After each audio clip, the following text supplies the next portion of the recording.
জুলাই সনদ বর্তমান সংবিধানের সাথে সম্পূর্ণ সাংঘর্ষিক, এমন আজগুবি আইন বিশ্বের কোথাও নেই। আপনি কি বলবেন? তথাকথিত জুলাই সনদ বা যা বলা হচ্ছে তা সম্পূর্ণভাবে রাষ্ট্র, ওনার ভাষাটা আমি আমার মতন করে ট্রান্সলেট করে বলছি, এটা রাষ্ট্রদ্রোহিতার সামিল।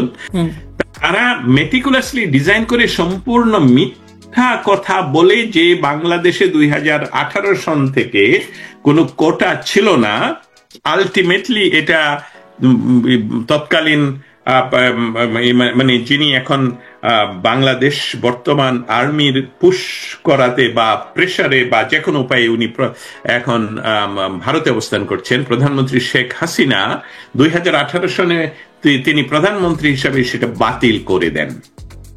অতএব বাংলাদেশে কোনো কোটা ছিল না। এখন অনেকেই আমাদের কথা শুনে বলবেন যে আপনার কথা তো সত্য নয়, তাহলে কোর্ট কাছারি। হ্যাঁ, কোর্টে যখন বিচারাধীন তখন তো এটা প্রচলিত নয়, এটা তো এখনো আসেনি আইন ব্যাক হয়ে।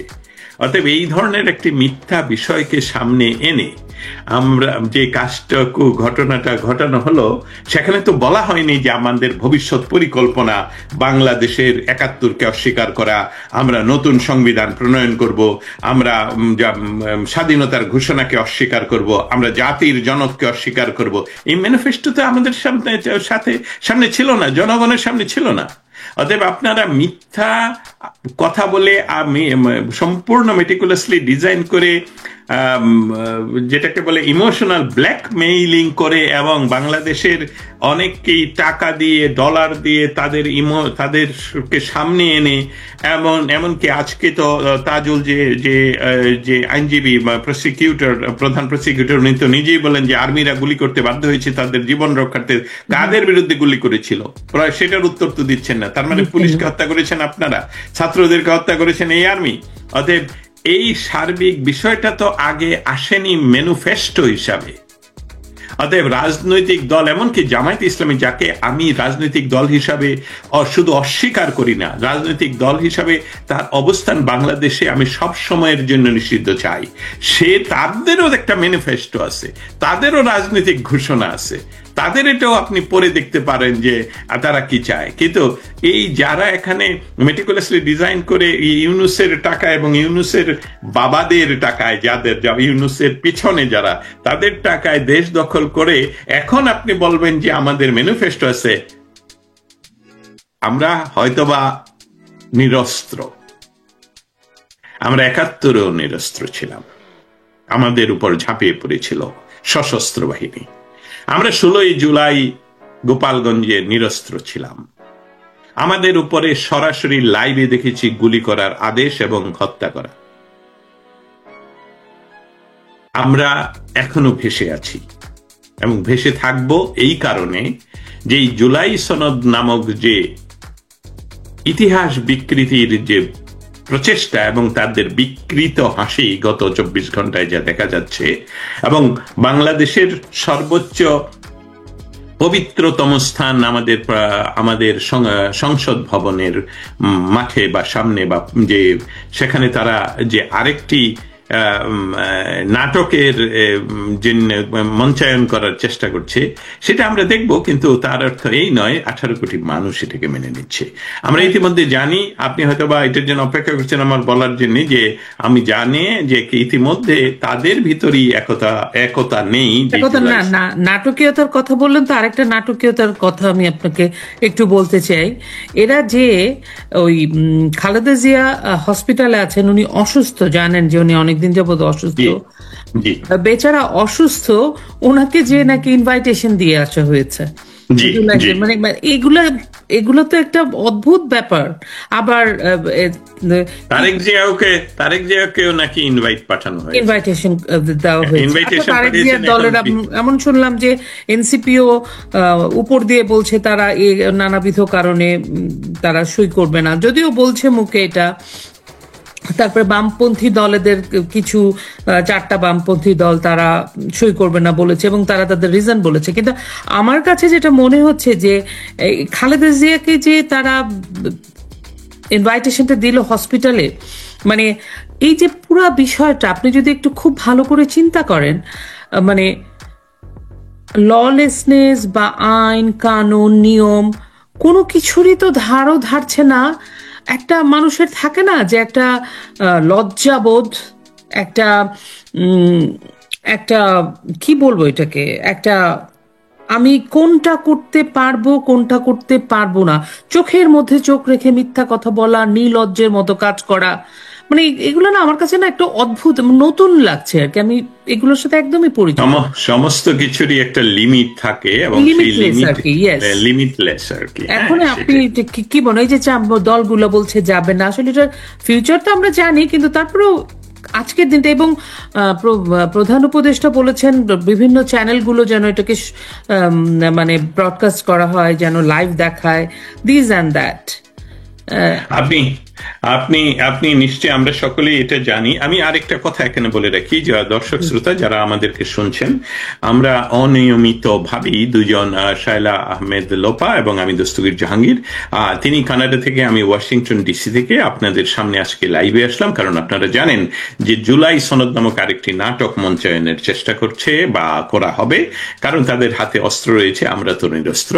এবং আপনারা যারা এখন শুনছেন, দয়া করে আমাদের এই লাইভটুকু একটু শেয়ার করে দেবেন, তাতে করে আপনাদের বন্ধু বান্ধব যারা আমাদের কথা শোনার জন্য আগ্রহে বসে থাকেন, তাদের জন্য উপকার হয়, এবং ভবিষ্যতেও যারা আমাদের কথাগুলো রেকর্ডে রাখতে চান তাদের জন্য উপকার হবে। তা আমি ফিরে যাচ্ছি আমার অনেক ধন্যবাদ দস্তগীর ভাই, আমার খুব এই দিন আমি এত এক্সপার্ট না, থ্যাংক ইউ, আপনি বলে দিলেন। এটা এক্সপার্টিজমের জন্য নয়, বিষয়টা লজ্জা লাগে আমার না। আমাদের একটা বিষয়, আমাদের যারা আমাদেরকে শুনতে চান তাদের একটা অভিযোগ আপনার সাথে সামনে তুলে ধরি এই সুযোগে। সে অভিযোগটা হলো যে দস্তগীর ভাই কখন লাইভে আসেন, আগে না জানিয়ে আসে, পরে খুব কষ্ট পাই যে আপনি লাইভ থেকে চলে গেলেন, আমরা লাইভে কথাগুলো শুনতে পারলাম না। আরেকটা বিষয় সেটা হচ্ছে কি দস্তগীর ভাই, আমি না, ওনারা অনেকে কমেন্ট করছেন কিন্তু আমি জানি না, এখনো শিখে উঠতে পারি নাই এই কমেন্টটাকে আমি কিভাবে দেখাবো, আমি দেখাতে পারছি না। আচ্ছা, নেক্সট টাইমে আমি এগুলো টেকনিক্যাল বিষয়গুলো, আমার বন্ধুরা, আমি টেকনিক্যাল বিষয়গুলো একটু শিখে তারপরে আমি একদম ভালো করে করতে পারবো, এটা আমি বলতে পারি। একজন বলছেন, আর এক অসভ্য উপদেষ্টা বলে গার্মেন্টস কাজ না করে বাড়িতে কৃষি কাজ করো, আহাম্মক জানে না ওই শ্রমিকের ঘর বাঁধার জায়গা আছে কিনা। আরেকজন বলছেন, আই অনলি সি, হ্যাঁ, একটু পরপর আপনি যদি কিছু এটা শেয়ার করা যায়, কিন্তু তারপরে আপনি কিছুক্ষণ পরপর যদি আমাদেরকে যারা প্রশ্ন করছেন, অনেকে আবার গালিগালাজও করবেন, অসুবিধা নেই, সবার মতোই আমরা নেই। তাহলে ফিরে যাই, বাংলাদেশের জন্মলগ্ন থেকে বাংলাদেশে প্রায় বলছি এই জন্যে যে 5% বাংলাদেশের মানুষ, তারা বাংলাদেশের জন্মের বিরোধিতা করেছিল। সেই পার্সেন্টেজ 5টা কিন্তু এখনো আছে, কিন্তু 7.5 কোটির 5% আজকের 18 কোটির 5% ডিফারেন্ট নাম্বার, রাইট। এই কিন্তু তারা সংখ্যায় মাথার বেশি হলেও আমাদের যে প্রপোর্শনাল তারা বাড়েনি।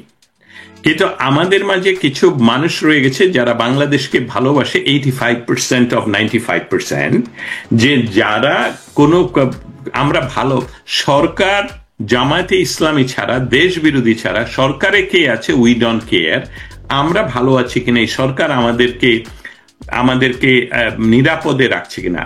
ভাতের চেয়ে বড় কথা হলো নিরাপত্তা। তার বাড়িতে শিশু সন্তান থাকে, তার বাড়িতে বাংলাদেশ, কিন্তু আমরা যত ভাবেই আমরা বলি কিনা কেন, বাঙালি নৃতাত্ত্বিক ভাবেই হলো ঘরকোনা, এবং আমাদেরকে সমস্ত পৃথিবীর যত পরিব্রাজক এসেছে তারা দেখেছে যে আমরা ঘরকোনা এবং বাইরের মানুষকে আপ্যায়ন করি, যেটা আমাদের সনাতনী ধর্ম বা সনাতনী কালচারের একটা বিশেষ অংশ। সেখান থেকে এই যে নিরাপত্তার কথাটা, নিরাপত্তাহীনতা যখন হয় বাংলাদেশের মানুষের, তখন কিন্তু তারা ফুঁসে ওঠে। খাবারের জন্য বাঙালি ফুঁসে ওঠেনি, কখনো ফুঁসে ওঠেনি। যখন তার ঘর আক্রমণ হয়, যখন তার বাড়ি আক্রমণ হয়, শিশু আক্রমণ হয়, নারী আক্রমণ হয়, তার বাবাকে হত্যা করা দেয়, তখনই এই যে জুলাই সনদের কথা বলা হচ্ছে যে কারা সাইন করবে কি করবে না, এই রাজনৈতিক দলগুলোর প্রতি আমার আসলে করুণা হয়। কি জন্য করুণা হয়? যে যে বিষয়টুকু, হ্যাঁ অবশ্যই আমরা যদি অ্যানালাইসিস করি, আমাদের বলতে হবে যে 2009 সনের বা 8 সনের নির্বাচনের পরে আজ পর্যন্ত 2000 আজ পর্যন্ত বাংলাদেশে নির্বাচিত হলো আওয়ামী লীগ সরকার, এখনো পর্যন্ত নির্বাচিত আওয়ামী লীগ সরকার। সেই আওয়ামী লীগ সরকারকে অনির্বাচিত সরকার বা নির্বাচনের বাইরে, এই শব্দটা আবারও ব্যবহার করতে হবে, মেটিকুলাসলি ডিজাইন করে তাদেরকে ক্ষমতাচ্যুত করা হয়, কোনো রাজনৈতিক ম্যানিফেস্টো দিয়ে নয়। তাহলে আমি বাংলাদেশের সকল রাজনৈতিক দলের নেতৃবৃন্দকে করুণা কেন প্রকাশ করছি সেটা বলছি, আপনারা কি এটা জিজ্ঞেস করেছেন নিজেদেরকে যে আমরা কিসের জুলাই সনদের কথা বলছি, কিসের সনদ হবে, আপনারা কি কারণে এটার অংশ হবেন? আরেকটা লজ্জার কথা বলি, আমি যখন আইনজীবী তখন শায়লা আহমেদ লোপা, আপনি যদি আমাকে আইনের জন্য পরামর্শ দেওয়ার জন্য আপনি যদি আমার প্রধান হয়ে বসেন, এটা আমার জন্য লজ্জাস্কর হবে না? আপনারা রাজনীতি করেছেন, রাজনৈতিক দল আছে, আপনাদের ম্যানিফেস্টো আছে, কিন্তু আপনাদের উপরে জগদ্দল পাথরের ন্যায় একজন অরাজনৈতিক বাংলাদেশের বাঙালির সুদের ব্যবসায়ী, আমি বলি যিনি একজন ব্যাংকার, এবং ব্যাংকিং মানেই হলো সুদের ব্যবসা, সেটা না, এটার অন্য কোনো অর্থ নয়, অথচ ওনার সুদ বোধহয় 50 to 100% or something like that। সেই একজন অরাজনৈতিক ব্যবসায়ী আপনাদের উপর বসে আপনাদেরকে বলছে আসেন জুলাই সনদ সাইন করি, এটা কি আপনাদের জন্য লজ্জাস্কর নয়? আমি সমস্ত রাজনৈতিক দলের নেতৃবৃন্দের কাছে জিজ্ঞেস করবো, অবশ্যই এটা এটার অংশীদার আর কি, যাদেরকে ওনারা ইনভাইট করে নিয়ে যাচ্ছেন, পৃথিবীর সমস্ত গণমাধ্যম এবং সামাজিক মাধ্যমে আপনি দেখতে পাবেন যে ডক্টর ইউনূসের সরকারকে তারা একদম বলে যাচ্ছে যে এই সরকার সে একটি মেটিকুলাসলি ডিজাইন কিছু ছাত্র নামধারী গুন্ডাদের এবং উগ্র মুসলিমবাদী উগ্র ইসলামী দলগুলোর সাপোর্টে এবং বাংলাদেশ সেনাবাহিনীর সাপোর্টে তারা ক্ষমতাসীন আছেন, এবং সেখানে কোন ধরনের গণতান্ত্রিক চর্চা হচ্ছে না, যেটা যদি 14 মাসের গণতন্ত্র, এই 14 মাসের ইতিহাসকে গত 14 বছরের ইতিহাসের সাথে তুলনা করা যায়, তাহলে তা বলা যাবে যে গত 14 বছরে ছিল গণতন্ত্রের একদম ফসল বাংলাদেশে। কারণ কোন নির্বাচনে কোন রাজনৈতিক দল নিষিদ্ধ ছিল না, কোন রাজনৈতিক দলের কার্যক্রম নিষিদ্ধ ছিল না। অতএব সেখানে অনেক আলোচনা আছে, এটা যখন এখন যুদ্ধ পরবর্তী অবস্থায় আমরা অবশ্যই আলোচনা করতে পারবো যে কেন যেটাকে লেভেল ফিল্ড তৈরি করার জন্য, কেন লেভেল প্লেইং ফিল্ড তৈরি করার জন্য সরকার কেন সহযোগিতা করলেন না, সেসব বিষয় নিয়ে আমরা অনেক কিছু আলাপ করতে পারবো। কিন্তু বাস্তবতাটার কথা বলি, 18 সালের নির্বাচনে তো এসেছিলেন, হ্যাঁ, ডক্টর কামাল হোসেনের নেতৃত্বে এসেছিলেন, ওই যে বিএনপির তো বোধহয় এমপিও ছিলেন, ওই যে হ্যাঁ আমি জানি ব্যারিস্টার এই যে ভদ্রমহিলা ব্যারিস্টার রুমিন ফারহানা ছিলেন, এমনকি পাশ করেছিলেন তো বিএনপির মহাসচিব বিয়া থেকে, কি জানি ঠাকুরগাঁ থেকে, যেহেতু উনি শপথ করতে দেরি করেন তার জন্য উনি ওনার পদ হারান। কিন্তু সেসব বিষয় নয়, বিষয়টা হলো একটা রাজনৈতিক দলের যেখানে 5 কোটি শুধু সাধারণ মেম্বারই রয়ে গেছে, তাকে অস্বীকার করে বাংলাদেশে আপনারা জুলাই সনদ করবেন। আমি রাজনৈতিক ব্যক্তিত্ব বলছি, রাজনৈতিক দল যে সকলগুলো এই জুলাই সনদের সাথে আপনারা তথাকথিত ঐক্য মত কমিশনে গিয়েছেন, আপনাদের নিজেদের প্রতি আপনারা করুণা করুন, আত্মহত্যার পথ বেছে নিচ্ছেন আপনারা। এটা বাংলাদেশ স্বাধীন, বাংলাদেশের সংবিধান রয়ে গেছে। অতএব যারা, স্পেশালি আপনি যখন বলছেন এনসিপির কথা, NCP product of this meticulously designed so called revolution, তাহলে তারা কোন খেলা খেলে? তারা 16 জুলাই গেল গোপালগঞ্জে, সেখানে গিয়ে সরকারি বাহিনী দিয়ে গণহত্যা করানো হলো। তারা বাংলাদেশের সব মব কিলিং এর তারা হলো মাস্টার মাইন্ড। তাহলে তারা এর আগের জুলাই সনদ নিয়ে যে কথা হলো সেখানেও সেদিন তারা সেখানে অংশগ্রহণ না করে কক্সেস বাজারে গেলেন এবং সেখানে নাকি পিটার হাসের সাথে মিটিং টিটিং বহু কথা আমরা ভিডিও যা দেখেছি পিটার হাসের সাথে দেখা যায়নি। কিন্তু আজকে আবার সেই একই দল, তাদেরই গুরু, তাদেরই বাপ, তাদের নিয়োগকৃত ডক্টর ইউনূস যেখানে মায়া কান্না করছেন যে আসেন আমরা সকলে মিলে আজকে সাইন করবো, এটা আবার নির্দেশ দিয়েছেন। আমি এখানে একটা তথ্য, মানে কি ধরনের অ্যাকশন হতে পৃথিবীর যে কোনো রাষ্ট্রের, যখন রাষ্ট্রের এক্সিকিউটিভ প্রধান কোনো কথা বলেন সেটা নিয়ে সমস্ত জায়গায় ঢেউ উঠে। ঢেউ উঠার কারণটা না, ঢেউ উঠে কিরকম আমি বলি। গত সপ্তাহে আমেরিকান প্রেসিডেন্ট বললেন সকালবেলায় যে চায়নার সাথে আমাদের সভা ক্যান্সেল এবং চায়নার উপর 100% ট্যারিফ বসানো হবে। ওই সাথে সাথেই কিন্তু সারা বিশ্বব্যাপী স্টক মার্কেট ক্রাশ করে, বিরাট ক্রাশ করে, যেটা থেকে এখনো রিকভারি করতে পারেনি। আমি আরেকটা উদাহরণ দিই। রুয়ান্ডাতে যে গণহত্যা হয়, সেই গণহত্যার মূল কারণটা ছিল প্রেসিডেন্ট সাহেব তখন বললেন তুৎসি, অথবা আমি যদি ভুল না করি তুৎসি বা আরেকজনকে হুতি, এর কোনো একটা দল, কোনো একটা গ্রুপ, যে তারা এই দেশের হতে পারে না, তারা এই দেশের কি নাগরিক নন শব্দটা বলেন নেই, বলছেন যে এরা অচ্ছুত, ওরা গরিব, ওরা এই সমাজের অংশ হতে পারে না। এই কথাতে 3 মাসে 10 লক্ষাধিক মানুষের মৃত্যু ঘটে, সেটা গণহত্যা, কারণ তার গৃহ যুদ্ধ বেঁচে যায়। আর এই ডক্টর ইউনূস বাংলাদেশে ক্ষমতা নেওয়ার পর কতবার বলেছেন তোমার গ্রামেও তোমার পড়শি আছে যে তথাকথিত ইবিআর কথা, যে ফ্যাসিস্ট আছে, তাদেরকে নির্মূল করা। দেখেন বাংলাদেশের প্রধানমন্ত্রীর সমমর্যাদার উপদেষ্টাদের প্রধান, তিনি জনগণকে বলছেন ঠিক ইয়ার মতন করার জন্য, গৃহযুদ্ধ বাজানোর জন্য ওরা প্রতিদিন বলছেন।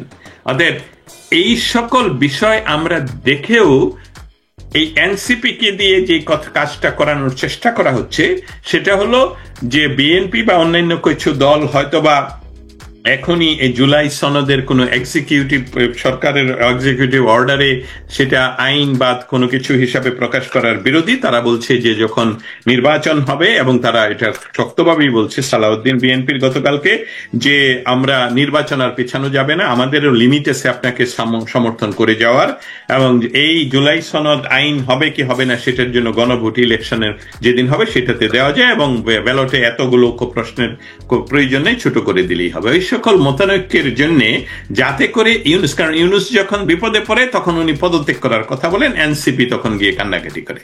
এখন এনসিপি বলছে আমরা এখানে যাবো, নিয়ে সাইন করবো না যদি না ডক্টর ইউনূস এটাকে আজই আদেশ করেন যে এটা আইন। এই খেলাটা তারা খেলছে। আর আমি সত্যি করোনা জানাচ্ছি বাংলাদেশের, স্পেশালি বাংলাদেশের communist party, Bangladesh communist party, যেটা সেলিম ভাইয়ের নেতৃত্বে এখনো বর্তমান, আমি দেখতে পাচ্ছি তাদের অবস্থান থেকে। কারণ কিছুদিন আগেও তারা বাংলাদেশের স্বাধীনতা সংগ্রামের কে অস্বীকার করা একটি অসাংবিধানিক সরকারের সাথে তারা যেই ভাবে সভা সমাবেশ করছিলেন, এটা তো খুবই স্বাভাবিক যে আপনাদেরকে ইউজ করে তারা বাংলাদেশকে মুছে দেবে। 32 নাম্বারকে ঘুরিয়ে দিয়েছে, যেটা পাকিস্তানের সাহস করেনি। এবং তাহলে আমরা জুলাই সনদ নিয়ে তো আসলে কথা বললাম। আজকে যে জুলাই সনদটা তারা ডিক্লেয়ার করবে বা প্রকাশ করবে, এবং আমাদের সংসদ আসলে আজকে ডিক্লেয়ার প্রকাশের চেয়ে তারা এটাকে খুব গোপন রাখছে, তো আসলে তারা আসলে কিছুই ডিক্লেয়ার করবে না, বলছে যে এখন সাইন না করলেও পরে যে সাইন করে আসা যাবে। মানে এটা কি কোনো একটা মিউজিয়াম বা কোনো কিছুর জাদুঘরের বই, যে যখন গেল একটা সাইন করে দিল? মানে আপনি এটাকে যদি, আমরা এটার ভবিষ্যৎ বুঝতে পাচ্ছি, কিন্তু আপনাকে যদি অ্যাজ এ দস্তগীর জাহাঙ্গীর, একজন আইনজ্ঞ, একজন সাংবাদিক, এই জায়গা থেকে আপনি যদি বলেন এটাকে ছোট কথা, আপনি এটা কিভাবে কনক্লুড করবেন, কিভাবে? আমি তো এটার কোনো র্যাপ আপ করার কোনো সুযোগ পাচ্ছি না, সেই জন্য আপনাকে জিজ্ঞেস করছি আপনার উপসংহার আপনি আসলে কি বলবেন, এটাকে আপনি কেমন করে দেখছেন? বলছে যে আলী রিয়াজ বলছে, মানে কেমন জানি এটা ঐকমত্য কমিশন আছে, মানে আসলে আসলে বিষয়টা হলো কি, যখন কোনো পেপার আমরা তৈরি করি সেটা তো ভার থাকতে হয়, তখন সেটা নিয়ে অ্যানালাইসিস করা যায়। এই এই এই জুলাই সনদের যেহেতু কোনো কিছুই প্রকাশ করা হয়নি, আর জুলাই সনদ যারা তৈরি করেছেন তারা কোনো নির্বাচিত সরকারের দ্বারা নিয়ন্ত্রিত নয় এবং তারা অ্যাপয়েন্টেডও নয় সরকার, আমি বলছি গণ গণ সরকারের যারা নির্বাচিত, এবং যারাই কাজটুকু করছেন তারা এই বিষয়টুকু জানেন না। আমি যদি নাপিত না হই তাহলে আমি চুল কাটার দোকান খুলবো না তো, তাই না? আমাকে নরসুন্দর হতে হবে তো, যদি আমি চুল কাটার সেলুন যেটাকে বলি বাংলাদেশে।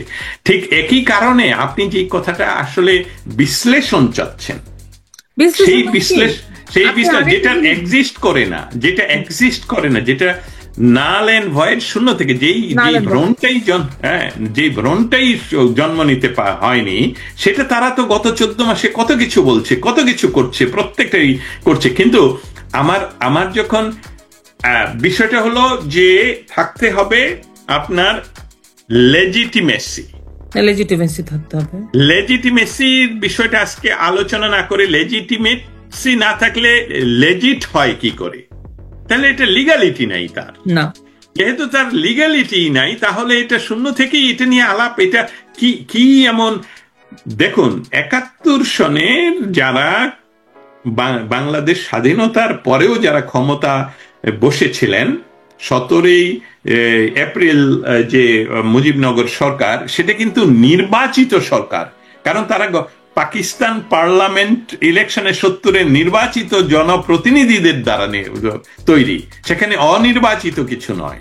সেখানে এই কয়েকজন সার্জিস এবং কি এদেরকে নিয়ে নয়, ওনারা ছিলেন দেশের নেতা, নির্বাচিত নেতৃবৃন্দ, এবং সেই গণ মানুষের নেতাদের দ্বারা, এবং বাংলাদেশের যিনি আমি আর কিভাবে বলবো, বঙ্গবন্ধুর কথা বলতে চেষ্টা করছি, বঙ্গবন্ধুর দ্বারা নির্দেশিত, যিনি আবার নির্বাচিত, এবং নির্বাচিত বাংলাদেশের জনমানবের বঙ্গবন্ধু শুধু নয়, জাতির পিতা, তার দ্বারা নির্দেশিত একটি দল এবং এক্সপার্ট ডক্টর কামাল হোসেনও ছিলেন, বা অনেকে বলেন উনি প্রধান ছিলেন কিনা আমি জানি না, একটা বিরাট দল ছিলেন, ব্যারিস্টার আমিরুল ইসলাম বোধহয় ছিলেন। সকলে মিলে যখন এটা লেজিটিমেট ওয়েতে তৈরি করেন, আর আজকের এটা তো লেজিটিমেট নয়।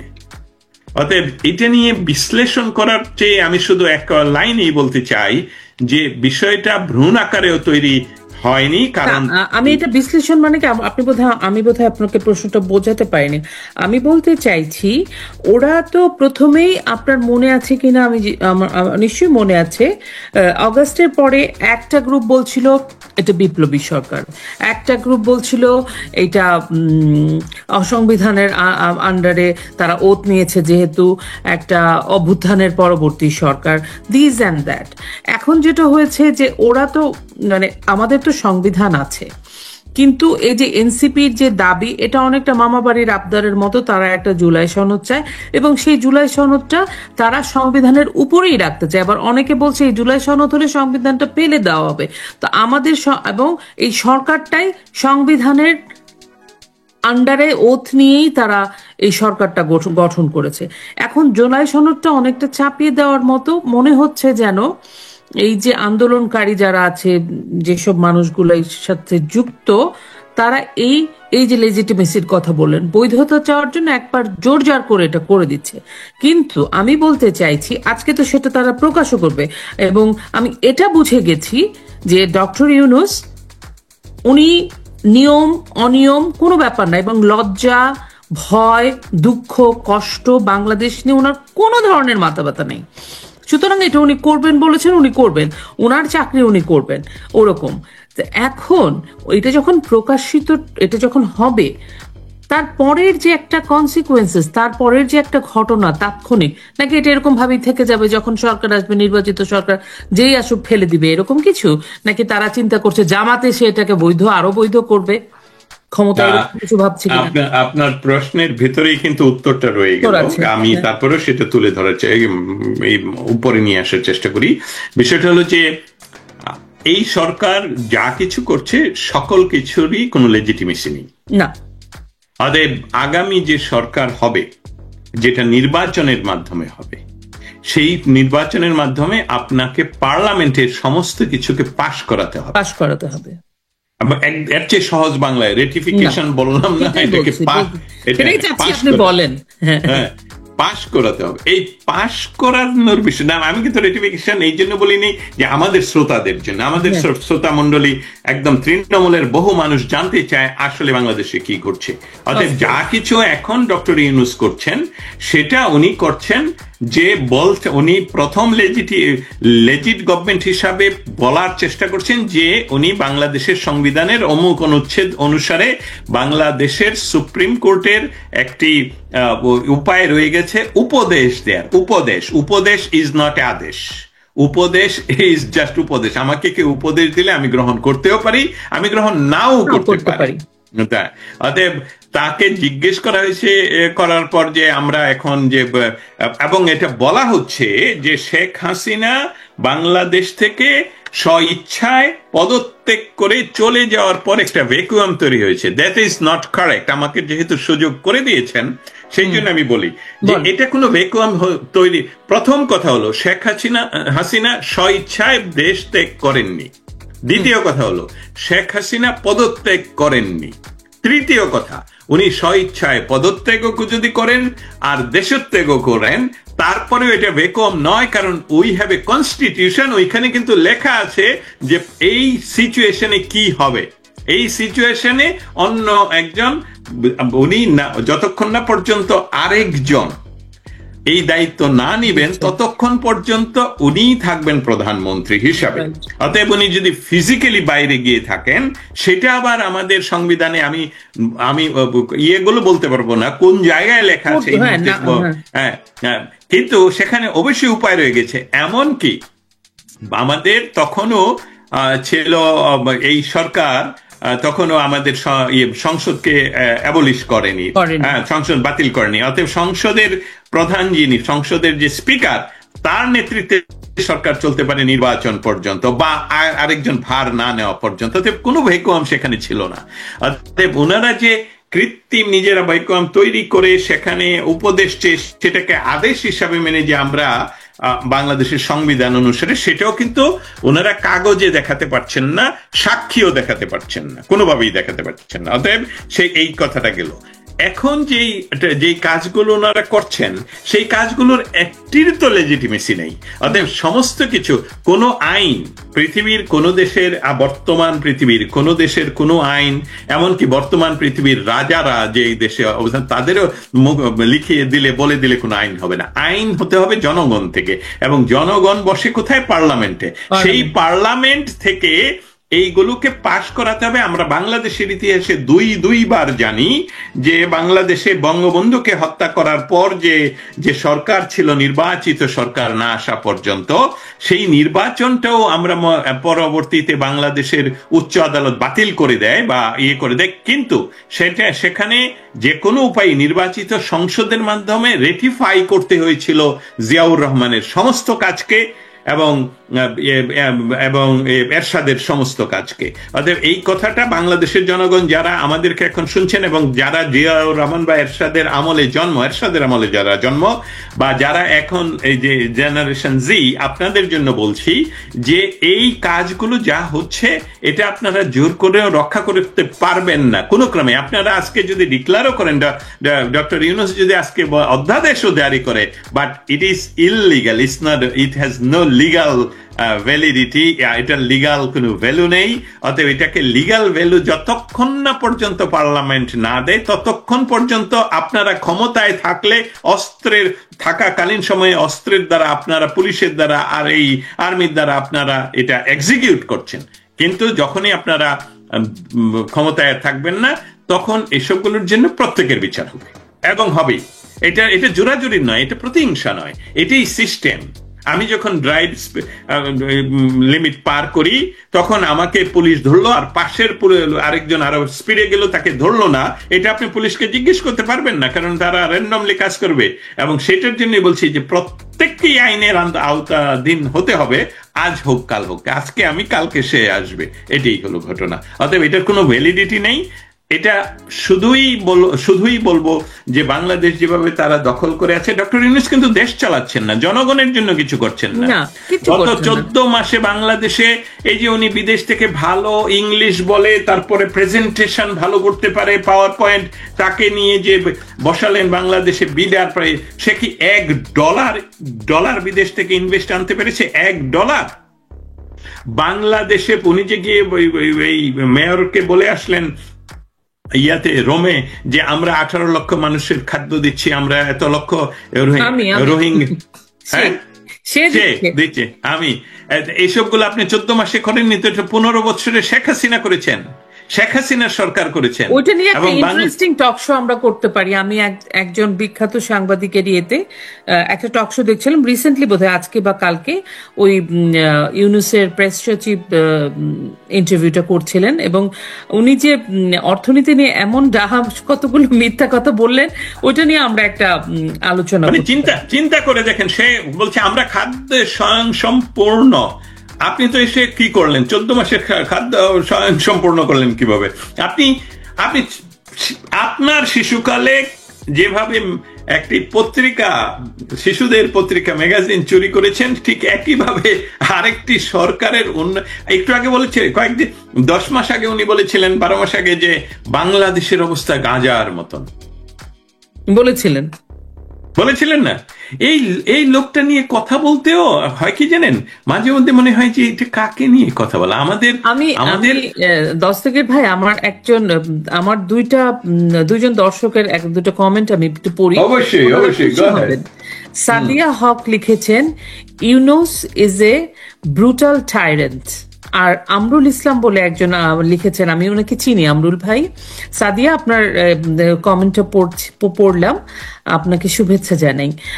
আমরুল ভাই লিখেছে, আজ যেটা হচ্ছে সেটা রাজাকারদের সনদ।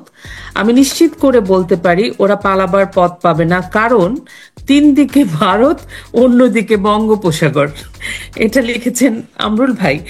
অনেক কমেন্ট আসছে, সবগুলো তো পড়া যায় না, এই জন্য একটু পড়লাম। আরেকজন মৃণাল ধারী লিখেছে, গতদিন এইচএসসির রেজাল্ট দেয়া হলো, যার অর্ধেক অকৃতকার্য। আপনার মূল্যায়ন জানতে চাই। আপনি একটু করে, আমি জানি যে আপনি চলে যাবেন, এটা আমার বিষয়, এটা আমার সত্যি বিষয়। আপনি ধন্যবাদ প্রশ্নকর্তাকে, আপনি না বললে ভুলে যেতাম। মৃণাল ঢালি, অসংখ্য ধন্যবাদ মৃণাল ঢালি ভাই। আপনাকে আরেকটা রিকোয়েস্ট করি, অবশ্যই আমি চেষ্টা করব, আমি এবং শায়লা আহমেদ লোপা, আমরা দুজনেই চেষ্টা করব এবং এটা বলবো। কিন্তু আপনারও একটা কাজ আছে, আপনি প্লিজ শেয়ার করে দিবেন আমাদের কথাগুলো, যাতে আপনার বন্ধুরা শুনতে পারে এবং অন্যান্যরা যারা ভবিষ্যতে শুনবে। কারণ আমাদের কথাগুলো, আমরা যেই সময়ে কথা বলি, সেই সময় হয়তো আমাদের অন্যান্য বন্ধুরা উপস্থিত থাকতে পারে না। অতএব দয়া করে এটা করবেন। বাংলাদেশের যে শিক্ষা ব্যবস্থার কথা বলতে গেলে, আজকে যখন রেজাল্টগুলো দেখলাম আসছিল, এমন একটি বিষয় যে আমাদের এক শিক্ষক ছিলেন, তিনি মারা গিয়েছেন, ওনার নাম অজিত রয়, অজিত স্যার বলেই আমরা জানতাম। উনি যে কোনো আমাদের ছাত্রকে যদি দেখতেন যে সে পিছিয়ে গেছে, তাকে পার্সোনালি উনি ট্রেন আপ করাতেন এবং পার্সোনালি এরকম ছিলেন। জি, তিনি শুরু করতেন এইভাবে, তোর সর্বাঙ্গে ঘা, আমি ওষুধ দিব কোথা। এখন এই ডক্টর ইউনূস ক্ষমতা নিয়ে কিন্তু একবারের জন্য বলেননি, ছাত্ররা তোমাদেরকে ধন্যবাদ, তোমরা ক্লাসে ফিরে যাও, তোমরা তোমাদের শিক্ষককে সম্মান করো। সে একবারের জন্য বলেনি যে থাকো বাবারা, থাকো না, তোমরা কি বাবারা, তোমরা তোমাদের লক্ষ্য অর্জন না হওয়া পর্যন্ত তোমরা ফিরে যেও না। আমার কথা মিথ্যা হলে আপনারা কেউ হয়তো বা ভিডিও দিতে পারেন যে উনি বলেননি, উনি এটা বলেছেন। এবং আজ পর্যন্ত একবারও কোনো শিক্ষালয় উনি প্রদর্শন করেননি, কোথাও যাননি, উনি কোথাও না।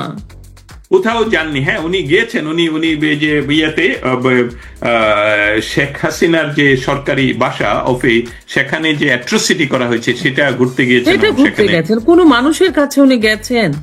কোন মানুষের কাছে আছে আমাদের মানুষগুলো, কোন মানুষের বিপদ সময়। অতএব শিক্ষা ব্যবস্থাকে সম্পূর্ণভাবে আফগানিস্তান যদি বানাতে হয়, আমি আফগানিস্তানের মানুষের প্রতি সম্মান রেখে বলছি, আফগানিস্তানকে যেভাবে পিছিয়ে দেওয়া হলো, ডেভেলপ ছিল মনে আছে। ও মাই গড, আমার জন্মের আগের ছবি ইতিহাস দেখলে, আমি অবাক হয়ে যাই। আমরা আফগানিস্তানের আগের আফগানিস্তান নিয়ে একটা আলোচনা করবো না, আমি অবশ্যই জানি, লিখে রাখতে হবে, পরে আমরা কিন্তু ভুলে যাবো। কিন্তু আমাদের এখন যুদ্ধ অবস্থা, আমরা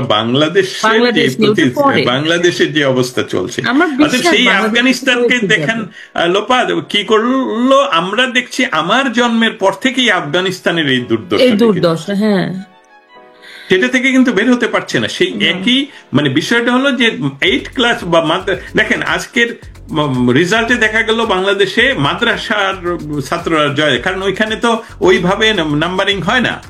সেখানে বাংলাদেশের প্রতিষ্ঠিত আমাদের যে শ্রেষ্ঠ স্কুলগুলো, সেগুলো কোথায়, তাদের নাম কোথায়? অতএব পরিকল্পিতভাবে পুলিশকে যেভাবে গুড়িয়ে দেওয়া হয়েছে, পরিকল্পিতভাবে বাংলাদেশ সেনাবাহিনীকে যেভাবে ধ্বংস করা হয়েছে, ঠিক আমরা প্রবাসী থেকে দেখলেও বাংলাদেশে আমাদের শিশুদের বা ছাত্রদের, কিশোর ছাত্রদের, কলেজের ছাত্রদের মা পরিবার নিশ্চয়ই এটা দেখেছেন যে কিভাবে তাদেরকে রাস্তায় রাখা হয়েছে, ডেকে রাখা হয়েছে, ক্লাসরুমে না রেখে।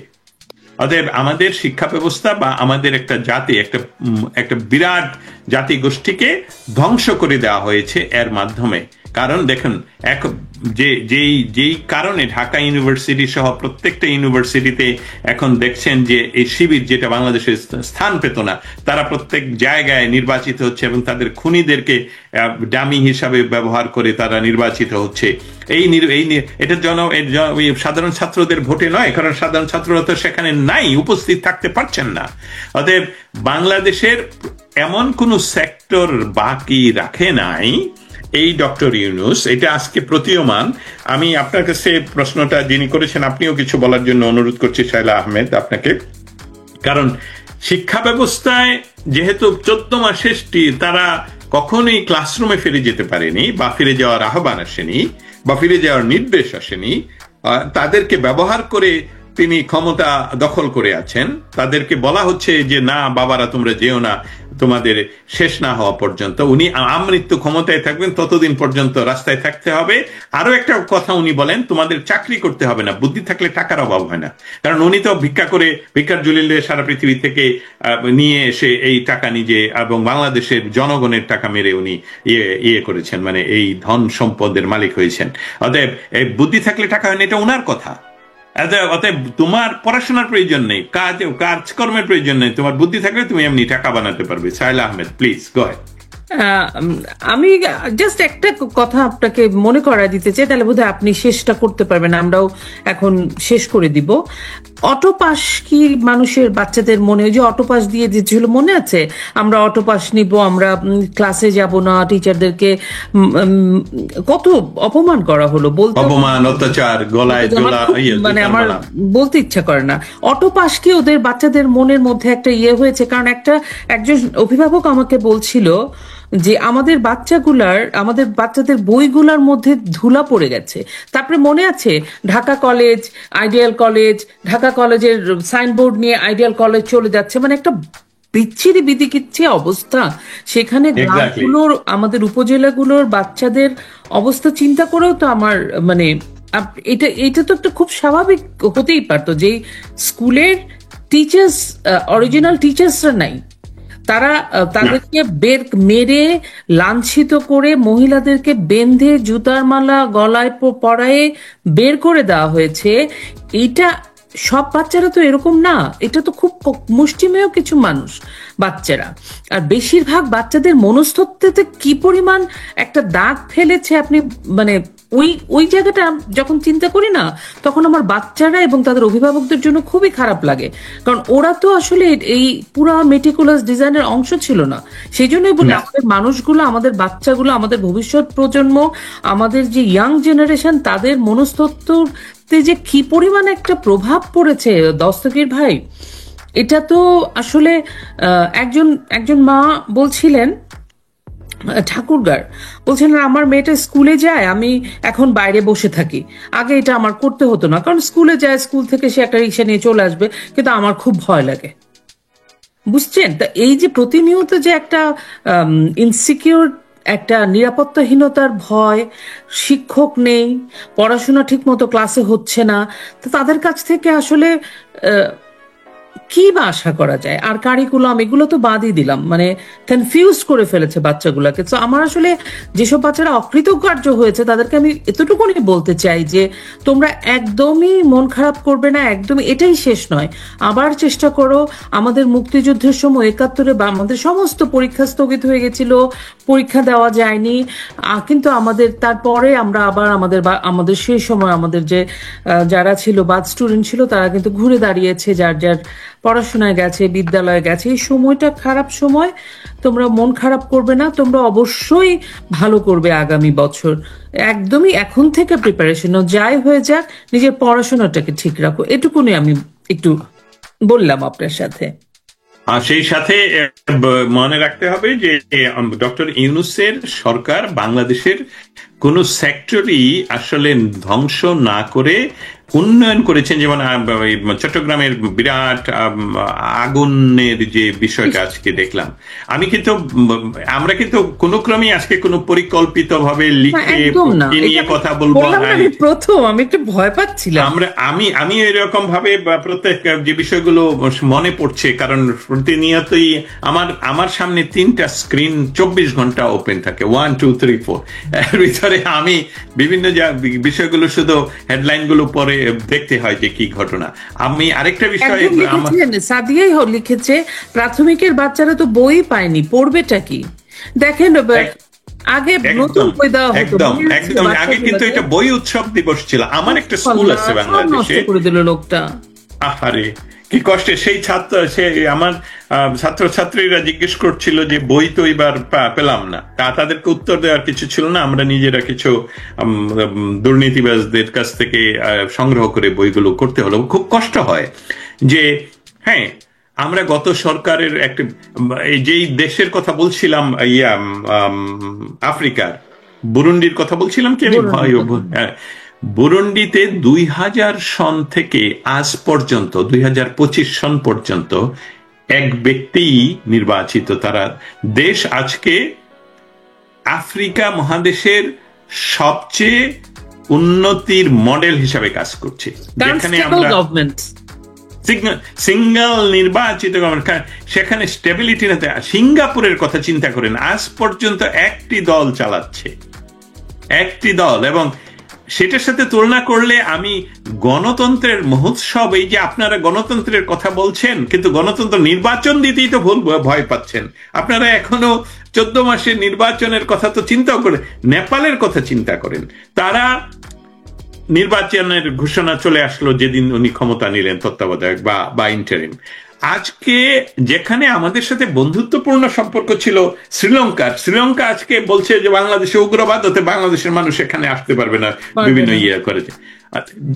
ডক্টর ইউনূস কিন্তু আমাদের সকলকে বলেছিলেন যে আমরা আর বাইরে যেতে হবে না, সকলেই আমাদের কাছে আসবে। তা আমাদের বাইরে যাওয়ার সকল রাস্তা তো বন্ধ হয়ে যাচ্ছে, আমরা আর বাইরে যাব কি করে? আমাদের বিশ্বের বড় বড় দেশগুলো বলছে এখন বাংলাদেশ ভিজিট করাটা নিরাপত্তা, আমেরিকা ওইটা কানাডাও বলেছে, আমেরিকা ওই বিষয়টি চেঞ্জ করছেন। এবং তারা গত সপ্তাহে দেখলেন যে ঢাকাতে মার্কিন যুক্তরাষ্ট্রের দূতাবাস তাদের স্পেশাল সিকিউরিটি করতে হলো, এবং সেখানে নাকি আমেরিকান সৈন্যরা বা আমেরিকান রিজার্ভ ফোর্স অথবা কোন ফোর্স আমি নাম বলছি না, তারা নাকি সেখানে অবস্থান করছে।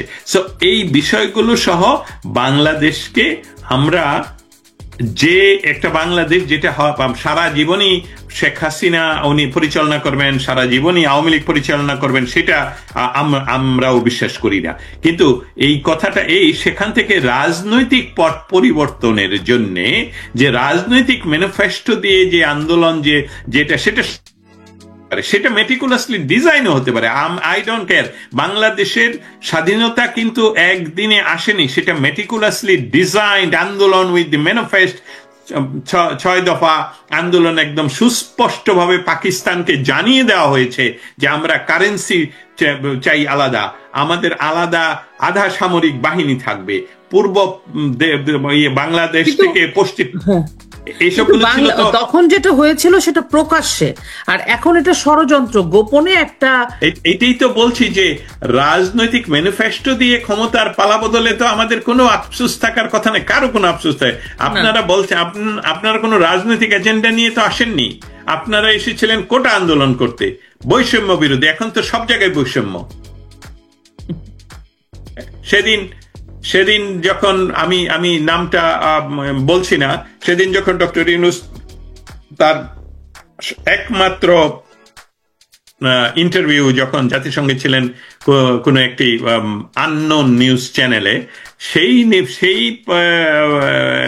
অ্যাঙ্করও জিজ্ঞেস করছে যে আপনি গণতন্ত্রের কথা বলে আসলেন এবং বাংলাদেশের সবচেয়ে বৃহত্তম একটি রাজনৈতিক দল যার অগণিত সদস্য রয়ে গেছে, তাদেরকে নিষিদ্ধ করে আপনি কিভাবে গণতন্ত্রের কথা বলেন? সে বলছে যে নিষিদ্ধ নয়। তো বলছে নিষিদ্ধ নয় মানে তাদের কার্যক্রম বন্ধ। বললো যে কার্যক্রম বন্ধ মানে তারা কি অফিস চালাতে পারে? না, অফিস চালাতে পারে না। তাহলে অফিস চালাতে না পারলে তারা কার্যক্রম বন্ধ, তার মানে নিষিদ্ধ। তাদেরকে জনগণ চায় না। তারপর বলছে যে ও আবার প্রশ্ন করলো যে আপনি তাদেরকে বাদ দিয়ে নির্বাচন করবেন, সেটা কি করে সম্ভব? তাদের তো এত কোটি, এত সংখ্যায় এত বেশি তারা আছে, তাদের ভোটার আছে। বলছে যে তারা চয়েস করবে, ওইখানে অনেক পার্টি আছে, তারা চয়েস করবে। এনসিপি নাহিদও বলেছে যে চয়েস করে আপনারা ভোট দেন, ফোর্স করছে তারা। অতএব এটা মানে কি জানি কি বলে শেখ হাসিনা সরকারকে, ওরা জানি কি একটা কথা বলে, স্বৈরাচার। স্বৈরাচার কি, কত প্রকার, কি এবং সেটার চরম পর্যায়ে দেখছে। না হলে বাংলাদেশের মানুষ এত অল্প সময়ে 14 মাসের বা 12 মাসের শাসনে একটি সরকারের এত সমালোচনা করে ওঠেনি। আমরা যেদিন ঢাকা ইউনিভার্সিটিতে তার ছাত্ররা মিছিল করছিল যে তুমি কে আমি কে, সেই রাতেই এই ফেসবুকে এসে লাইভে আমি বলছিলাম যে এটা খুবই ব্যাড সিগন্যাল। আমার অনেক বন্ধু যারা দীর্ঘকালীন সময়ের বন্ধু, কারণ পিস টাইমে তো বন্ধু থাকে প্রচুর, তাই না, তারা আমার সাথে বিতর্ক করেছে যে না, তার পেছনে এটা শেখ হাসিনাই দায়ী। পরবর্তী 24 ঘন্টায় দেখা গেল কে বলেছে এটার সাথে যুক্ত হয়ে গেল। সেই বন্ধুদেরকে আমি আহ্বান করছি যারা ওয়াশিংটন ডিসিতে আমাকে সেদিন আক্রমণ করেছিলেন। আক্রমণের অর্থ হলো যে না ফিজিক্যাল না, মানে আমার সাথে তর্ক করেছিলেন, তর্কে যুক্ত হয়েছিলেন। আপনাদেরকে বলি যে এখন কি আপনাদের কাছে প্রতীয়মান হলো যে সেদিন আমি সত্য ছিলাম? যে তুমি কে আমি কে, রাজাকার শব্দটা বাংলাদেশের ইতিহাসের কেউ স্বীকার করে বিপক্ষে, বাংলাদেশের ইতিহাসের বিপক্ষে। একমাত্র দেশ পৃথিবীর যে দেশের একটি এক ধরনের এক মানুষ রয়ে গেছে যারা তাদের স্বাধীনতার ইতিহাসকে অস্বীকার করতে চায়, যারা তাদের স্বাধীনতাকে তাদের গৌরব মনে করে না। অতএব ভবিষ্যতে যে কোনো রাজনৈতিক দল যারা বাংলাদেশকে না মানে, বাংলাদেশের 6 দফা আন্দোলনের ভিত্তিতে বাংলাদেশের যে 4 মৌলিক স্তম্ভ, বাংলাদেশের যে সংবিধান, তাকে না মেনে যারা বাংলাদেশের রাজনীতি, এ সকল না মেনে বাংলাদেশের রাজনীতি করার কোনো অধিকার থাকবে না। ওইটাই বাংলাদেশের গণতন্ত্র হবে ভবিষ্যতে। আমি এই কথাই মানে কোনো কথাই আসলে শেষ করতে পারি না। কি কারণে? কারণ একটি নিয়মতান্ত্রিক সরকার সম্বন্ধে নিয়মতান্ত্রিক ভাবে আলোচনা করা যায় যে ওনার এই কাজটা ভালো, এই কাজটা ভালো না, এই কাজটা করা উচিত ছিল, এই কাজটা করা উচিত না। ওনাদের কোনো কাজই তো বাংলাদেশের পক্ষে যাচ্ছে না, বাংলাদেশের সরকার মানুষের পক্ষে যাচ্ছে না। শেখ হাসিনা সরকার এত খারাপ ছিল, কিন্তু শেখ হাসিনা সরকারের যে মৌলিক অর্জনগুলো সেসবগুলো গিয়ে বিদেশে বলছেন কেন যে আমরা খাদ্য স্বয়ংসম্পূর্ণ? সেটা বলছেন কেন? সেটাকে অস্বীকার করেন। আপনার কেন বলছেন যে আমাদের সরকারের টাকার অভাব নেই? আপনারা তো বলছিলেন যে 26 লক্ষ না 24 লক্ষ ভারতীয়রা সব টাকা নিয়ে যাচ্ছে বাংলাদেশ থেকে। হ্যাঁ, মোহাম্মদ নজরুল ইসলাম হ্যাঁ, উপদেষ্টা আসিফ নজরুল যাকে বলা হয়, এই কথাগুলো। এবং বাংলাদেশের আপনি যেভাবে বলছেন, আমি বাংলাদেশের সাধারণ যারা মা বাবা, যারা যাদের সন্তানেরা স্কুলে যাচ্ছে, দয়া করে আপনারা, আমি আমার লাইফ থেকে আপনাদের সাথে শেয়ার করি। আমার বাবা ছিলেন শিক্ষক, আমার বাবা ছিলেন পণ্ডিত, আমার মা আমাকে পড়াশোনা করাতে, আমাদের 6 ভাই বোনের আমি ষষ্ঠ, মানে সবার ইয়াংগেস্ট, আমি সবার ছোট। আমাদের বাড়িতে মা আমাদেরকে আলাদা রুম তৈরি করে করে আমাদেরকে পড়াশোনা করতেন স্কুলের পরে। উনি ছিলেন আমাদের টিউটর। অতএব প্লিজ আপনারা আপনাদের সন্তানদেরকে সেইভাবে তৈরি রাখুন। আমাদের এই দেশকে অবশ্যই আপনারা মুক্ত করবেন।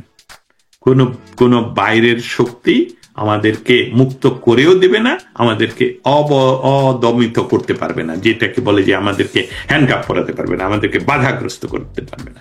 আমার হয়তোবা সময়ের কারণে যে মেটিকুলাসলি ডিজাইন করে তার নিজস্ব টাকায় বাংলাদেশে তিনি যে ক্ষমতা দখল করেছেন ছাত্রদেরকে নিয়ে, সেইটার অবসান ঘটাতে আমাদেরকে একটু সময় লাগছে, কিন্তু আপনাদের নেতৃত্বে, সাধারণ মানুষের নেতৃত্বেই এই সরকার পালাতে বাধ্য হবে। এবং বাংলাদেশের পক্ষের, আবারও বলি, বাংলাদেশে যে কোনো নির্বাচনে, শুধু ফেব্রুয়ারিতে যে নির্বাচন, সেটা যদি এই ইয়েগুলো, মানে আমাদের ইউনিভার্সিটিগুলোতে যেভাবে দখল করা হচ্ছে নির্বাচনের নামে, সেইভাবে যদি জামায়াত ইসলামকে ক্ষমতায় আপনারা বসানোর চেষ্টা করেন, এটা কিন্তু এটাই হবে আপনাদের মানে সর্বোচ্চ ভুলের লাস্ট পয়েন্ট। সেখান থেকে বাংলাদেশের জনগণ সত্যি সত্যি আপনাদেরকে প্রতিহত করবে। কারণ বাংলাদেশ কখনো কোনো ধরনের মৌলবাদের আবাসস্থান হবে না, এটা বাঙালি সংস্কৃতিতে কখনোই ছিল না, থাকবেও না। আমাদের আজকে যেভাবে আপনি কবিতা পাঠ করে শুরু করলেন, বাঙালির কাজই হলো আমরা সবসময় কবিতা প্রেমী। আমরা বাংলাদেশকে আমরা জননী হিসাবে শ্রদ্ধা করি। অন্যান্য পৃথিবীর কোন দেশের, আমি এভাবে উদাহরণ দিতে পারি, জার্মানির হিটলার বাহিনী যখন প্রাগে ঢুকে, চেকোস্লোভাকিয়াতে ঢুকেই তারা আদেশ করে যে আজ থেকে তোমরা জার্মান ভাষায় কথা বলবে। তারা কিন্তু কেউ প্রতিবাদ করেনি, হাঙ্গেরিতেও প্রতিবাদ হয়নি, কোথাও প্রতিবাদ হয়নি।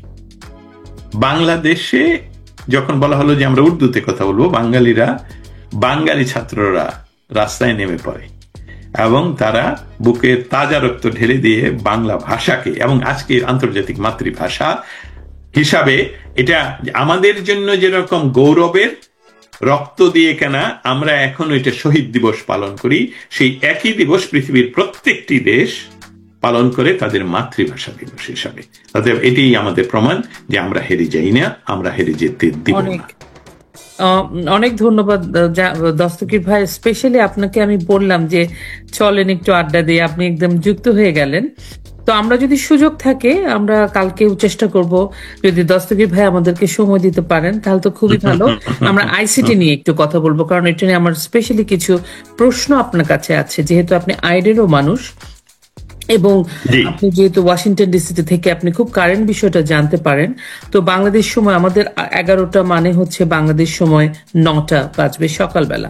যদি এই সময়টাতে আমরা আরেকটু বসতে পারি, এরকমই আড্ডার মতো করে আরেকটা টপিক নিয়ে কথা বলতে পারি, তাহলে মনে হয় আমাদের দর্শকরাও, ওদেরও ভালো লাগবে। ওনাদের আপনার কথা শুনতে তো সবাই পছন্দ করে।